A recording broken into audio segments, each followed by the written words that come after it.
I was in the kitchen and I heard a weird buzzing sound, and I'm really sensitive when it comes to sounds, so I was kind of looking thinking, oh, it's probably the older freezer again buzzing. But I made it over into the corner where I store a lot of the stuff I grow in the garden in the vegetable freezer until I have time to process it or figure out what to do with it. And it had come unplugged, so I opened the freezer and it was completely defrosted. Now, thankfully, a lot of stuff in the bottom is still pretty frozen because it's packed in tightly, but there's a lot of stuff not frozen, which is why you see me out here with the chickens. Now, this tiny little bit, this cabbage, pepper, and the tomatoes that they already ate, that's stuff that I just bought really cheap at the grocery store as a soup mix. So it still stung, but in a different way. But right here, you can see gallons of food, and it looks like less because obviously the cell walls have ruptured from defrosting. And I mean, 1, 2, 3, 4, 5, 6, 7, 8 gallons. This thing of okra and all of the okra in this bowl has defrosted. And I can tell you, it just hits so differently when that happens. It's a really, really disappointing feeling that I can't even begin to truly explain.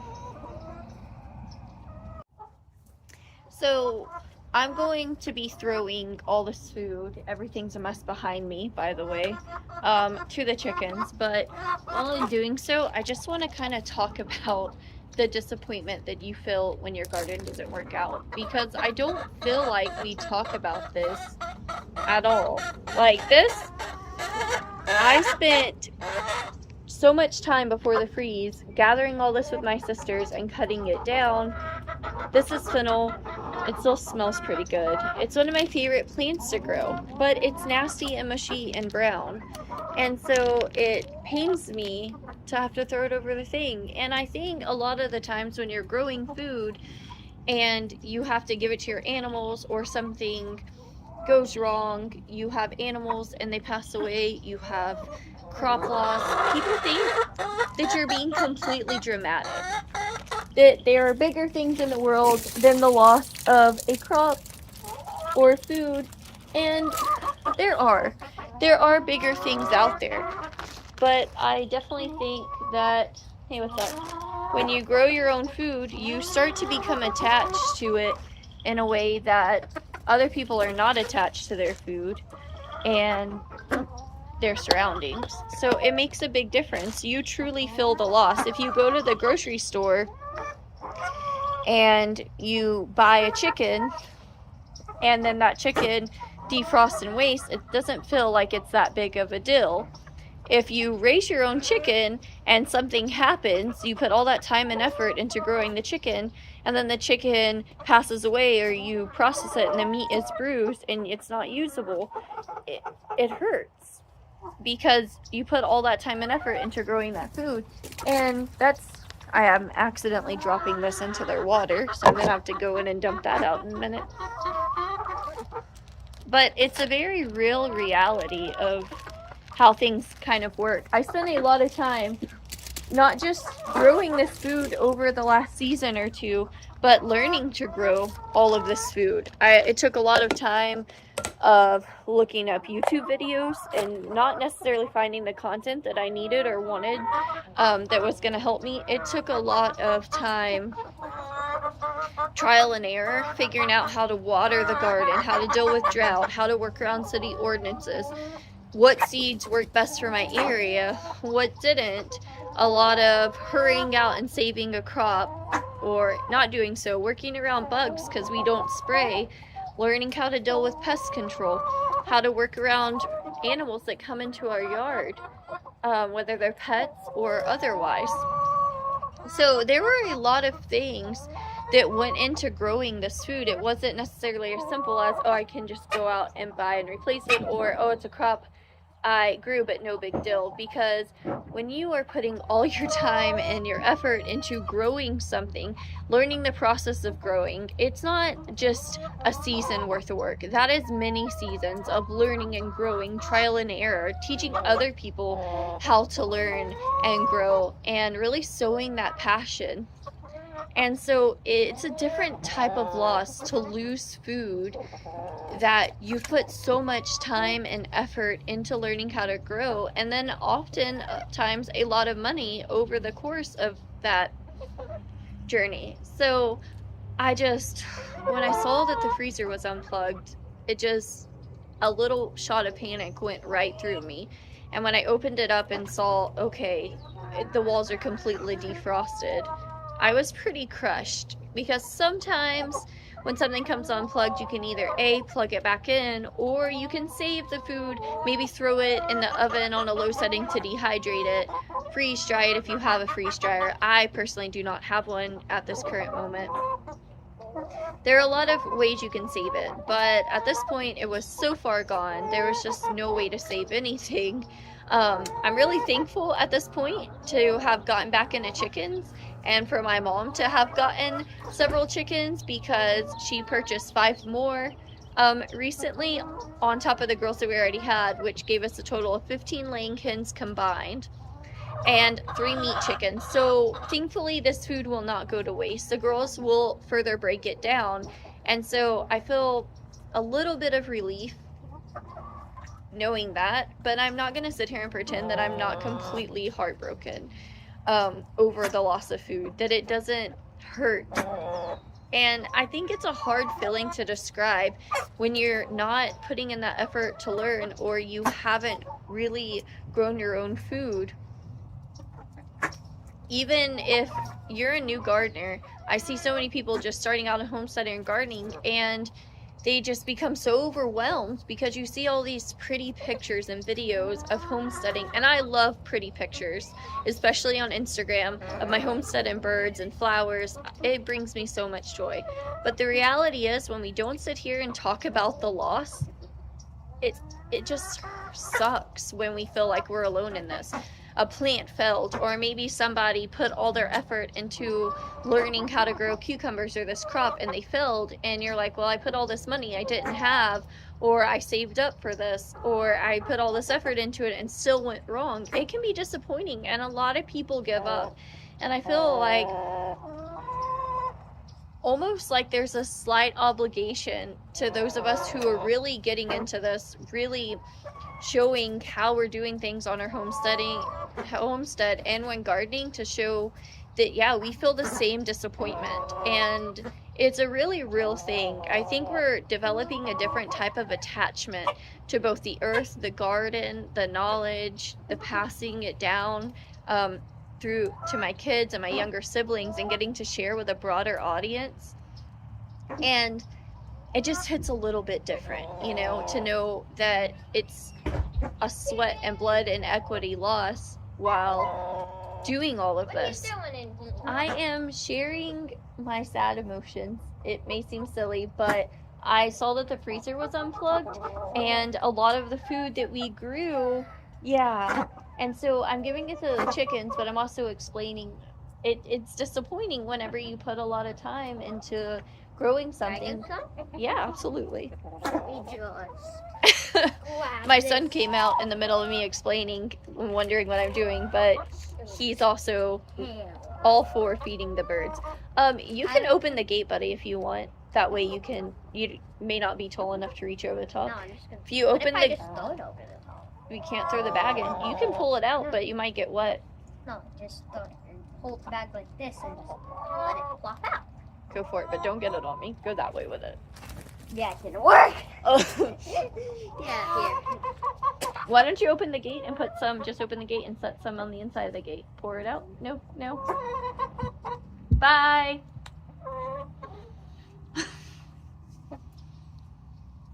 So, my kids I find them so entertaining. I know that may sound silly, but they bring me a lot of joy.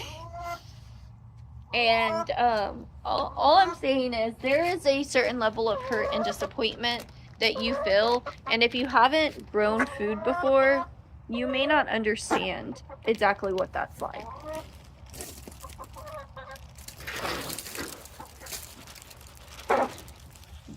So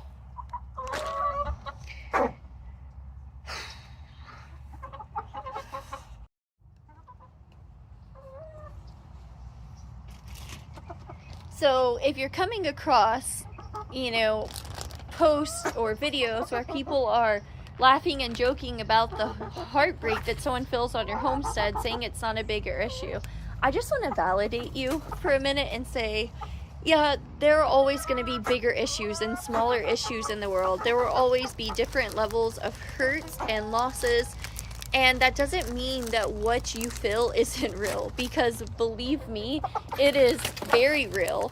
There is a lot of loss that goes into it, and honestly, right now, gardening has been my therapy. It has been what's kept me afloat with everything going on. I know people who have followed my channel more recently, or for a while, probably know this already. But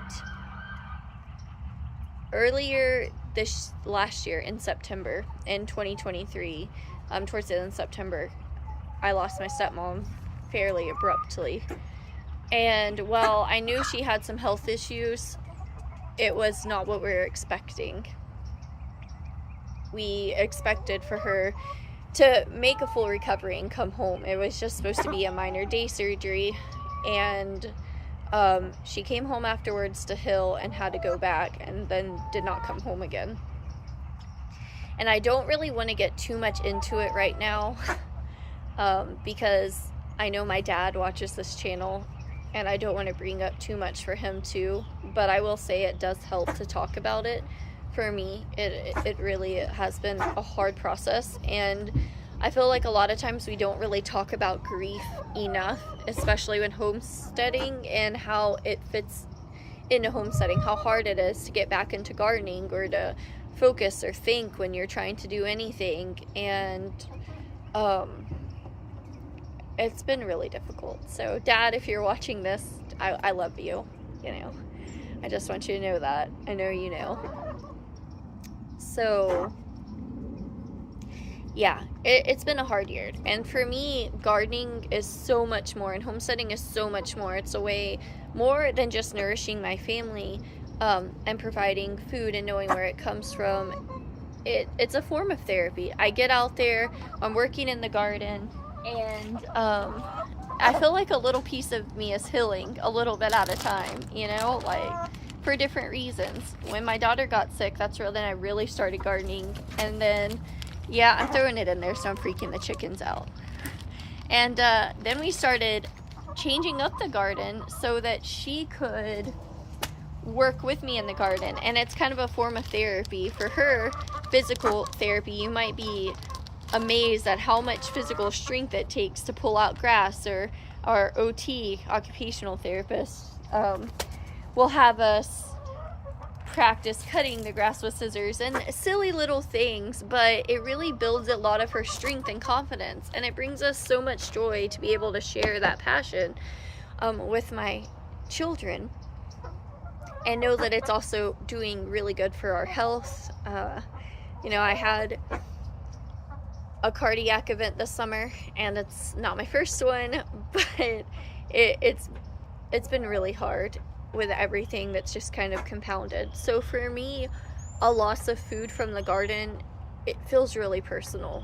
It really, I don't know how to describe it. I'll probably start tearing up and crying. I can feel it welling up already. All I'm saying is that it was more than just seeing the freezer unplugged. I felt all of the pain of healing and growing while gardening, the tears that were shed, the blood that's shed, all of that. And while I put in a lot of effort while working and going to college to be able to buy the food from the grocery store, it still feels differently, because at the end of the day, when work is hard, I can still go to the store and buy something. But when a crop fails, you know, I can't just go replace it at the store. Sometimes a lot of what we're growing cannot be bought at the store. And if it is, it's not the same. My youngest son will tell you all day long, hey, I absolutely love tomatoes that are homegrown. Store-bought tomatoes are nasty. They don't have a taste. They are not good.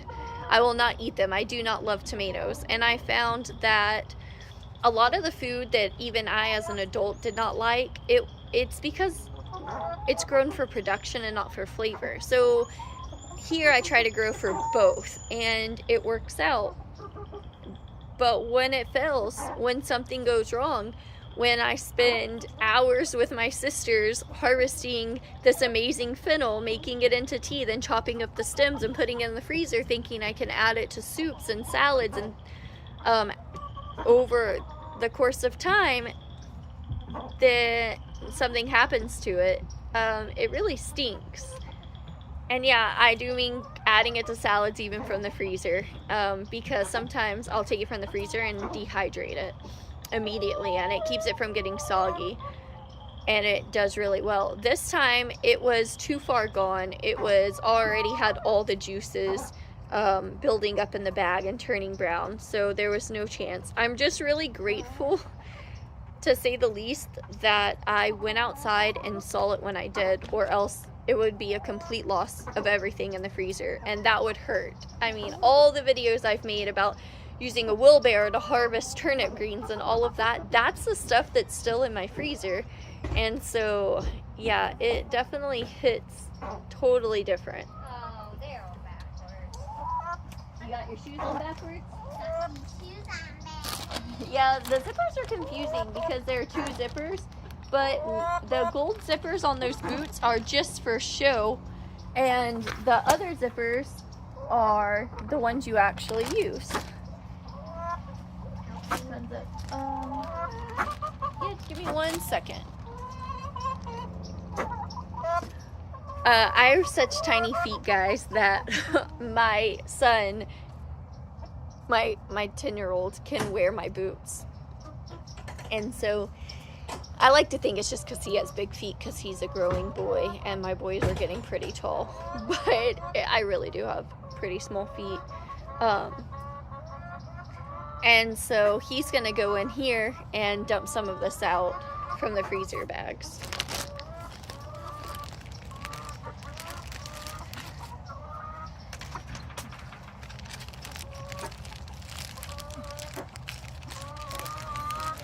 It's okay. They're probably just excited that you're in there, right? Woo! Oh my gosh. It almost got me. Okay, Toss me over that bag, please. this is the last bag though. I know. Alright, ready? Set. Go.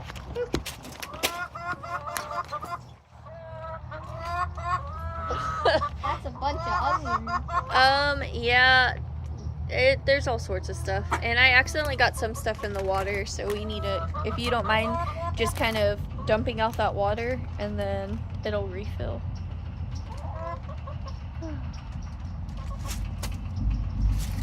Woo.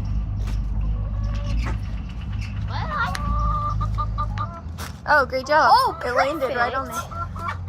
So that's it. I'm going to let the chickens finish up here eating all of this, and I'm going to go inside and clean out this water and then finish up dinner. But I just wanted to hop on here and say, guys, if you're feeling lost, look at all this food everywhere. If you're feeling a loss after you worked really hard in the garden or homestead or something happened, know that that's okay. It's okay to grieve over these things. The whole point of this is to feel a connection with your food and the earth and the world around you that we haven't previously felt, or that we've kind of moved away from. So just please feel validated. I want you to know that it is okay to feel that way. And thank you for sitting here and listening to me and you know, how I truly feel about all of this.